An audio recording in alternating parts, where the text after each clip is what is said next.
அண்ணன் எல்லா தாய்மாரும் வந்து முறையில் நம்ம எல்லா மாவட்டக்காரரும் நாடகம் கொண்டதுனும் எங்களோட பிள்ளைகள் பார்க்க போகுதுகள் திரும்ப வீட்டை வருதுகள். இந்த முல்லை மாவட்டக்காரர்கள் நம்ம மட்டும் போகிற பிள்ளைகள் வீட்டை வருதுகள். உங்களுடைய குடும்ப வாழ்க்கை பற்றி சொல்லவில்லை.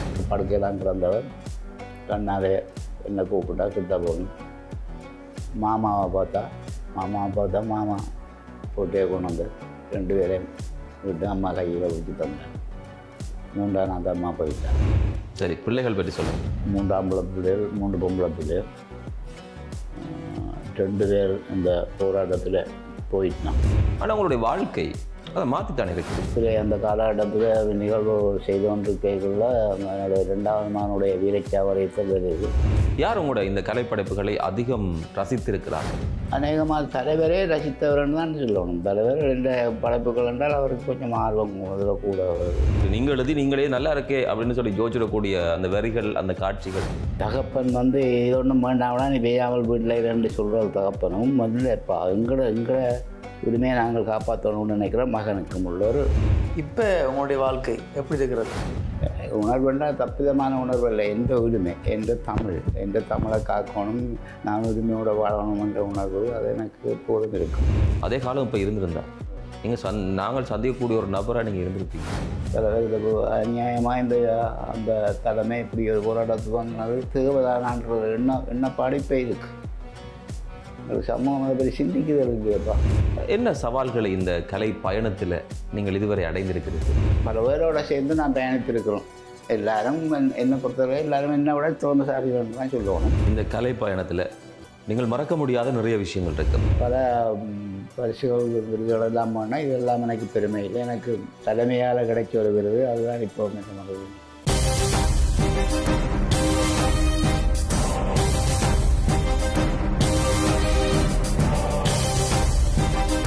செல்லக்குட்டி ஐயாவோட நிறைய விஷயங்கள் பேசிக்கொண்டிருக்கிறோம். இது நக்கீரன் சபையில் புட்டுக்கதை. அந்த காலத்தில் தவிர்க்கப்பட முடியாத ஆளுமைகள். நீங்கள் ஒரு பக்கம் உங்களுடைய கலைப்பயணம், இந்த மண்ணுக்கு செய்திடக்கூடிய பணிகள் பற்றி சொன்னீங்க. உங்களுடைய குடும்ப வாழ்க்கை பற்றி சொல்லவில்லை. என்னுடைய குடும்ப வாழ்க்கை என்றால் அப்போ என்னோட தந்தையார் 12 வயசில் காலமாயிட்டார். நான் குடும்பத்தில் கடைசி பிள்ளை. அம்மாவோட இருந்தேன். இவங்களை அதில் சொல்லணும், நான் பிறந்ததுலேருந்தே தரித்திரம் என்னோட சேர்ந்து பிறந்தேன். என்ன உதவி அண்ணன் இருக்கைக்குள்ள கொஞ்சம் செல்வாக்காக இருந்தவன்.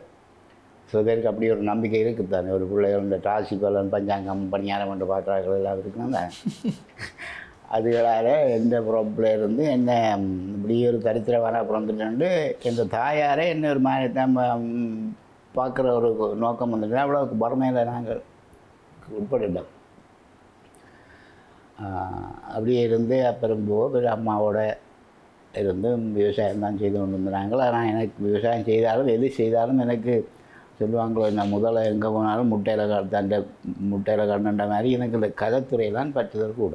அதனால் அதை வெளிப்படுத்துறதுக்கான சந்தர்ப்பம் பொருளாதாரம் எனக்கு இல்லை. இப்படி இருக்க அம்மா நோய்வாய்ப்பட்டா. எனக்கு 18 வயசுலேயே அம்மா நோய்வாய்ப்பட்டா. அண்ணராக்கெல்லாம் கல்யாணம் செய்து எல்லோரும் போட்டணும். நானும் அம்மாவும் தான். நோயப்பட்ட உடனே அவள் பார்க்குறதுக்கு நான் தனியாக தானே இப்போ நேரம் வச்சு பார்க்கலான்னோட எங்களோட மாமா அம்மாவோட தமையன்ற மகளை தான் நான் கல்யாணம் செய்திருக்கேன். அப்போ மாமா அதை பார்த்து போட்டு வந்து தங்களை விட்டு அம்மாவை ஏனையில் கட்டி காய் கொண்டு ஒரு ஆளையும் கூட்டி கொண்டு காய் கொண்டு அங்கே விட்டால் அப்போ அங்கே அவைகள் வச்சு பார்த்ததே என்ன இப்போ நான் கல்யாணம் செய்திருக்கிற அவள் தான் வச்சு பார்க்குறேன். அப்படி இருக்க அம்மாவுக்கு இவவே எனக்கு கல்யாணம் செய்து வைக்கணுமான்னு உள்ளூர விருப்பம். எனக்கு என்ன விருப்பம் இல்லை. என்னடாங்கிற 4 படத்தை பார்த்து அதை பார்த்து இவ கொஞ்சம் அதாவது அந்த சொல்லப்போனால் கொஞ்சம் வெளி உலகம் தெரியாத ஆட்களாக இருந்தவை. யார் இப்போ இந்த மலேசி இந்த திருப்பினாக்கள் சரியான கட்டுப்பாடு. பெருசாக உடனே புடவை கட்டினதான் அந்த இது சாரி கட்டித்தான் அந்த வீட்டில் வாழ்ந்த அப்படி ஒரு குடும்பம். அப்போ அதாவது எனக்கு கொஞ்சம் இது நான் கொஞ்சம் கட்டுப்பாடு கூட எந்த வேலை என்ன பணியாரம் படங்கள் பார்த்து சரோஜாவே அந்த நேரத்திலையும் நிறைய 5 வீதிகளை பார்த்து வளர்ந்த இதுக்கு இதுகளெல்லாம் பார்க்கலாம். அங்கே போகிறதே நிப்பாட்டி போட்டேன். அம்மா பார்க்க ஏன்னா இப்போ கல்யாணம் பேச்சு எடுத்துட்டோம். எடுத்தோடு போனா சோடி உண்டு அப்படி என்ன பண்ணால் அப்புறம் இதுக்கு தமிழ் இருந்த மச்சான் வந்தது என்னோட நல்ல அன்பு. ஒரு நாள் இங்கே கடைக்கு போகலாம் பாஞ்சு நான் மச்சான் மாமி ஒன்று பிரட்டாமன் என்ன தவிர்க்கலாத போனோன்னு அவள் படுக்கையெல்லாம் கிடந்தவர் கண்ணாலே என்னை கூப்பிட்டா கிட்ட போகணும். மாமாவை பார்த்தா மாமா போட்டே கொண்டு வந்து 2 பேரையும் விட்டு அம்மா கையில் பிடிச்சி தந்தார். 3ஆம் நாள் அம்மா போயிட்டான். ஆரம்ப வாழ்க்கை எனக்கு ஒரு திருப்தியான முறையில் நான் சரியான ஒரு இதாக வாழ இல்லைன்னு தான் சொல்லணும். ஆனால் அவன் நடைமுறையும் இந்த பெண்ணுக்குரிய அந்த குணங்களாலே என்ன திசை திருப்பி இப்போ அவை இல்லாட்டு நான் இல்லைன்ற அளவுக்கு எனக்கு மாறிடுச்சு. எனக்கு இந்த வழி அந்த கழுத்துறையை என்னை ஊக்குவிச்சு இன்றைக்கு உங்களுக்கு போட்டி தர அளவுக்கு என்னை ஒரு கௌரவப்படுத்தினார். சரி, பிள்ளைகள் பற்றி சொல்லுங்கள். பிள்ளைகள் எனக்கு 6 பிள்ளைகள், 3 ஆம்பளை பிள்ளைகள், 3 பொம்பளை பிள்ளைகள். 2 பேர் இந்த போராட்டத்தில் போயிட்டான். அது வீரச்சாவு. மற்றொரு பிள்ளை இப்போ ஒரு செத்து 5 வருஷம் மூத்த மகளுக்கு அடுத்த மகள், அவள் செத்து 5 வருஷம். கேள்விப்பட்டிருப்பீர்கள் இந்த போனா தாசனண்டு இயக்குனராக இருந்தவர், அந்த காலகட்டத்தில் பல திரைப்படங்கள் எடுத்தவர். எடுத்த படங்கள் ஞாபகம், இன்னும் ஒரு நாடு, ஞாபகமான படங்கள் எடுத்தார். அவர் தான் மருமகனாக எனக்கு வந்து வாய்ச்சவர். அவரும் அந்த காலகட்டத்தில் 98 அவர் போயிட்டார். அவருக்கு ஒரு பிள்ளை, ஒரே ஒரு பிள்ளை தான். மகள் இருந்து இப்போ 20 தான் அவசத்தவ. அவனுக்கு இப்போ பொடியனுக்கு 30 வயசு. இங்கே கோண்டாவில் கல்யாணம் செய்திருக்கிறான் பேரன். அந்த வீட்டில் இப்போ நாங்கள் வந்து தங்கி நிற்கிறோம். இது 2வது பிள்ளை இந்த ஸ்டோரி. 3வது 4வது தான் வீரச்சாவு. 5வதும் அதுக்குள்ளே போய் தடுப்பில் இருந்து வந்து கல்யாணம் செய்து அவன் இருக்கிறார். 6வதும் அதுக்குள்ளே போய் தடுப்பில் இருந்து வந்து வெளியில் போனவர். வெளியில் போய் அவருக்கு காட்கிற 10 வருஷத்துக்கு மேலே 11 வருஷம் ஆஸ்திரேலியாவுக்கு கொண்டு போய் இங்கே பப்புவாக்குள்ளேயும் நவரோக்குள்ளேயும் 10 வருஷம் இருந்து இப்போ தான் உள்ளுக்கு ஒரு ஆப்ரேஷனுக்காக உள்ளுக்கு போய் இருக்கிறார். இன்னும் அவருக்கு காட் கிடைக்கல. அவர் தான் கடைசி. குடும்பமே ஒரு தேச விடுதலைக்காக அர்ப்பணித்து போயிருக்கிறது. நீங்கள் சொன்னீங்க, நீங்கள் பிறக்க வந்து உங்களோட அம்மா சொன்னால் நீங்கள் பிறக்கிற போதே இப்படி வந்து சேர்ந்துருக்கிறது அப்படின்னு சொல்லி. ஆனால் உங்களுடைய வாழ்க்கை அதை மாற்றித்தானே இருக்குது. தாய் சிறந்த கோவிலும் இல்லை என்ற கொள்கையோடு நான் வளர்ந்தபடியால் அவன் அனுக்கிரகம் கிடைச்சேன்னு தான் சொல்லுவேன். அவன் அனுக்கிரகத்தால் நான் எனக்கு ஒரு நல்ல ஒரு வாழ்க்கை துணையும் தேட வேண்டி அவள் தான் தேடி தந்தவர். அதால் எனக்கு வாழ்க்கையில் எவ்வளோ கஷ்டம் வந்தாலும் வீட்டில் துன்பம் எப்போவும் சிரித்து கொண்டு தான் இருப்போம். அவ்வளோ துன்பத்தை அனுபவிக்கலைன்னு தான் சொல்லுவாங்க. எந்த கஷ்டமும் எங்களை பாதிக்கல. எந்த வறுமையும் பாதிக்கல. சரி, செல்லக்குட்டி அப்பாவுக்கு இப்போ எத்தனை வயசு? 80 ஐயா. 45ஆம் ஆண்டு 80 வயசு. சரி, ஒரு பக்கம் பார்த்தீங்கன்னு சொன்னால் நிறைய பாடல்கள் பாடுகிறீங்க. பாட இல்லைண்ணா, இசைமத்துக்கிறீங்க. குறிப்பாக பார்த்தீங்கன்னு சொன்னால் இசை மேடையில் எங்கேயாவது ஒரு சுவாரஸ்யமான சம்பவம் இடம்பெற்றிருக்கு. அப்படியான சம்பவங்கள் சொல்லுங்கள். சுவாரஸ்யமான சம்பவம் என்றால் வாழ்க்கையில் ஒரு இடத்துல அந்த காலகட்டத்தில் ஒரு நிகழ்வு செய்து கொண்டிருக்கைக்குள்ள என்னோட 2வது மகனுடைய வீரச்சாவரியத்தை வருது.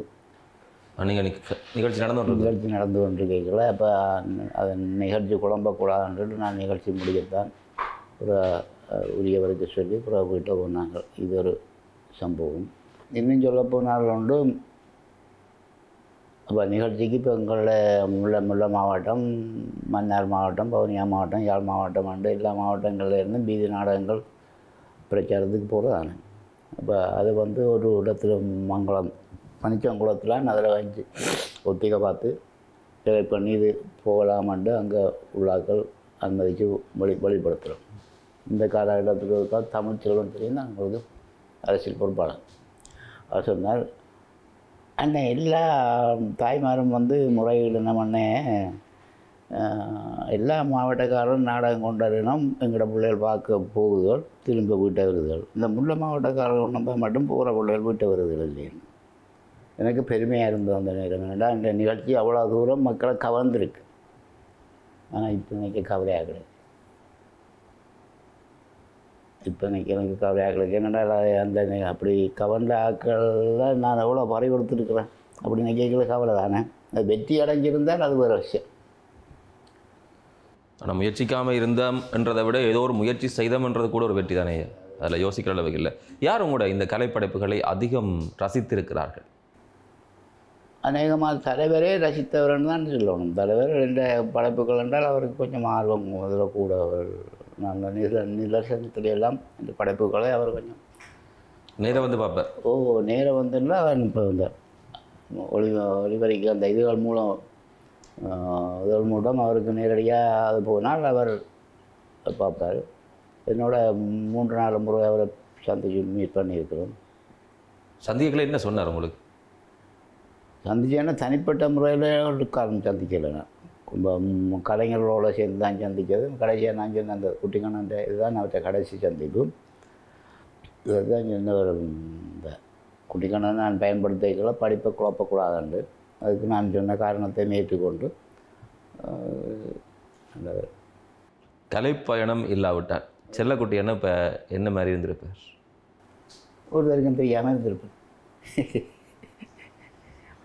நானும் ஒரு சாதாரணமான ஒரு இதாக இருந்திருப்பேன் தான் நினைக்கணும். சாதாரணமாக அப்புறம் வந்து சாதாரணமாக கற்றுருப்பேன்னு நினைக்கிறேன். சரி, உங்களுடைய நாடகங்கள் பலரை ஈர்த்திருந்தன்ற விஷயத்தை சொன்னீங்க. பல பேர் உங்களுக்கு அதுக்கு உதாரணம் சொல்லியிருக்கணும். வீதி நாடகங்களில் நீங்கள் ரசித்திடக்கூடிய, நீங்கள் எழுதி நீங்களே நல்லா இருக்கே அப்படின்னு சொல்லி யோசிச்சிடக்கூடிய அந்த வரிகள், அந்த காட்சிகள் ஞாபகம் இருக்கிறதா? என்னுடைய நாடகங்களில் அதாவது பல பேர்த்து மனதை உருக்க வச்ச நிகழ்ச்சிகளால் நான் திசை திருப்பலாம். அப்படியான நாடகங்கள் என்று சொல்லிக்கல பலரே மனம் உருக வச்ச நாடகங்கள்லாம் கூட. அதை நகைச்சுவை, அதுக்குள்ள நகைச்சுவையும் கலந்து தான் நாடகங்கள்லாம் செய்து. நான் அதில் இப்போ அந்த இன்றைக்கும் அவராலையும் பேசப்படுற நாடகம், என் மனதில் இருக்கிற நாடகம் திவஸ்தியாம்பிள்ளை அவர் செத்துட்டார்.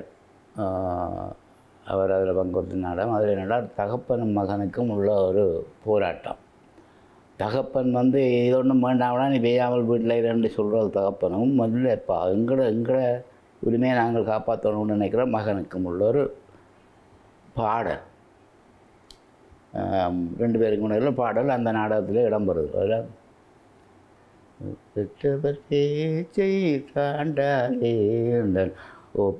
அப்பனின் கோபத்தை தூண்டாதே, இயக்க பொடிகளுடன் அண்டாதே, நீ எலும்பு முறிஞ்சு வந்து நொண்டாதே. மோன சொல்லு. அப்போ தாயகம் விடுதலை, தாயகம் என்பது உரிமையப்பா, அதை தடுக்கிறது சிறுமையப்பாண்ட மகன் பாடுறார். இன்னைக்கு திருப்பி பாடுவார். கேய் தவத்திൻ്റെ ஒன்று சிவத்திൻ്റെ கண்டு இயக்கத்தில் நின்று குடுக்குது துண்டு அதுகளை கண்டு அறிவில்லை எண்டு அயல்சனம் உன்னை படைக்குது மண்டு. பேப்பர் இப்படி அந்த நகைச்சுவை பாடல் சனங்கள் நல்லா டாய்க்கு. அந்த நாடகம் 1 வருஷமாக ஓடினது. அப்படி நகைச்சுவையும் கலந்து அன்றைய நிலப்பாட்டையும் கலந்து நாடகங்கள் ஓட்டதால் எனக்கு கொஞ்சம் பேர் இந்த நாடகம் வந்தால் இங்கே கொஞ்சம் பெருமதியாக இருந்தது. சரி, ஒரு பக்கம் இந்த மாதிரிலாம் இருந்து இப்போ உங்களுடைய வாழ்க்கை எப்படி இருக்கிறது? இப்போ நீ என்ன இது அந்த உணர்வு இருக்குது. அந்த உணர்வுகளை நான் இங்கே வெளிப்படுத்த இயலாது. அநேகமாய் அது வெளிப்படுத்துகிற இடங்கள் வெளியிடாது, இங்கே வெளிப்படுத்த இயலாதாங்க. உணர்வுன்னா தப்பிதமான உணர்வு இல்லை. எந்த உரிமை, எந்த தமிழ், எந்த தமிழை காக்கணும், நான் உரிமையோடு வாழணும் என்ற உணர்வு அது எனக்கு எப்போதும் இருக்கும். இது நான் எடுத்த முடிவில் இது மகாபாரதத்திலே சொல்லப்பட்ட முடிவு. மகாபாரதத்தில் எல்லாம் அழிஞ்சு போகுது. என்னத்துக்காக? இந்த உரிமை ஒன்றுக்காக. அது மாதிரி ஒவ்வொரு மனுஷனும் தன் உரிமையோடு வாழணுமன்ற இது வேணும். ஏதோ வழியில் அது அவனுக்கு அந்த உணர்வு இருந்தே தீரணும். இல்லைன்னா மனிதன் சடம், அவன் மனுஷனா?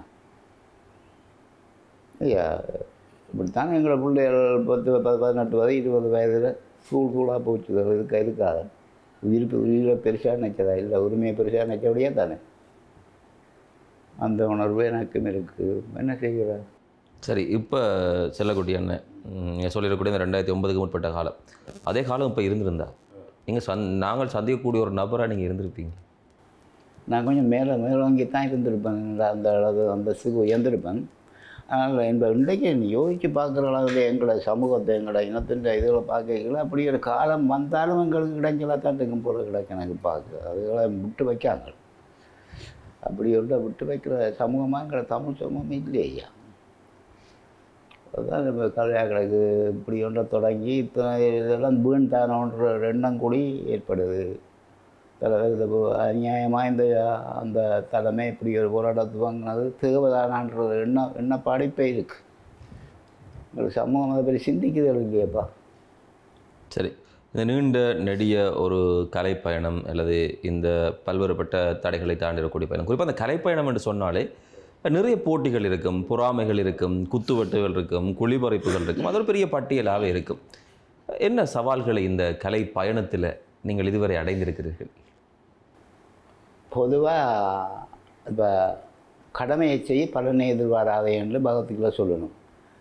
இப்போ உங்களோட நான் பழகிக்கல உங்களோட ஒரு எதிர்பார்ப்பு எனக்கு இருக்குமென்றால் அது எனக்கு நிறைவேறாத பட்சத்தில் உங்களுக்கு உங்கள் மீது எனக்கு ஒரு பொறுப்பு ஏற்படும்.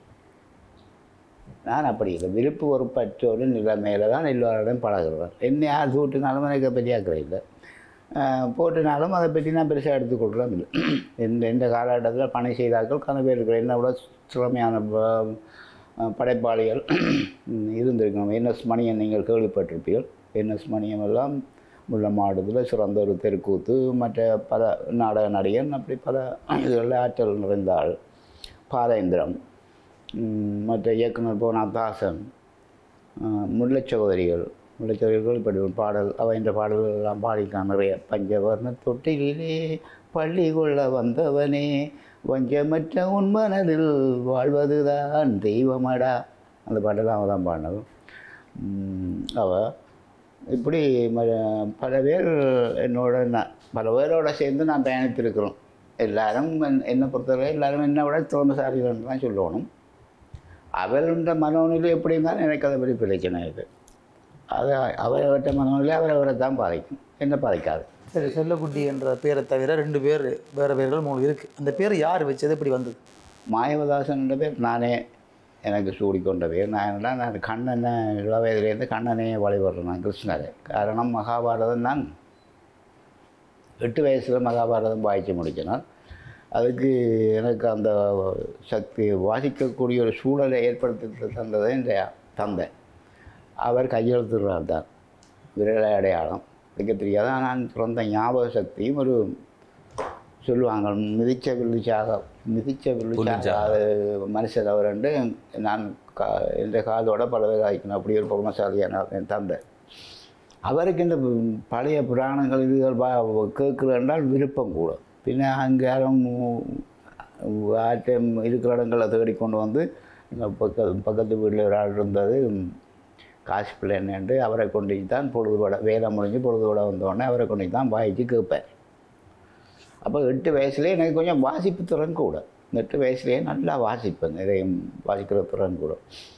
அவர் வராத நாட்களில் எந்த திறமையை அப்புறம் அறிஞ்சு கொண்டு மனை வாய்ச்சி காட்டுறான்ற சரியோ வாய்ச்சி காட்டென்றால் 5 வயதில் நான் புகைக்க பழகிட்டேன். புகைத்தல் பழகிட்டேன், குடிக்க பழகிட்டேன். அப்போ தான் பழக்கிறேன். பாபம் அந்த நிலமதலுக்கு இதார பிள்ளைகளுக்கு எதிர்காலத்தில் இளைஞர் வரும்னு தெரியாது பாசத்தில். ஏன்னா அப்புறம் தோட்ட வேலை தான் செய்கிற போயிருக்கின்றது மிளகா கண்டல் வைக்கிற பின்னேரத்தில் வந்தால் நாங்கள் வீட்டில் கல் இறக்கு 12 கல் இறக்குவாங்க. அதில் வேண்டியவருக்கு குடிக்கல நான் போய் பக்கத்தில் இருந்தால் எனக்கு ஒரு சிரட்டை ஊற்றி தருவார். 5 வயது அம்மாவை பால் குடிக்கணும் நாம் அப்போ 2 கேள்வி.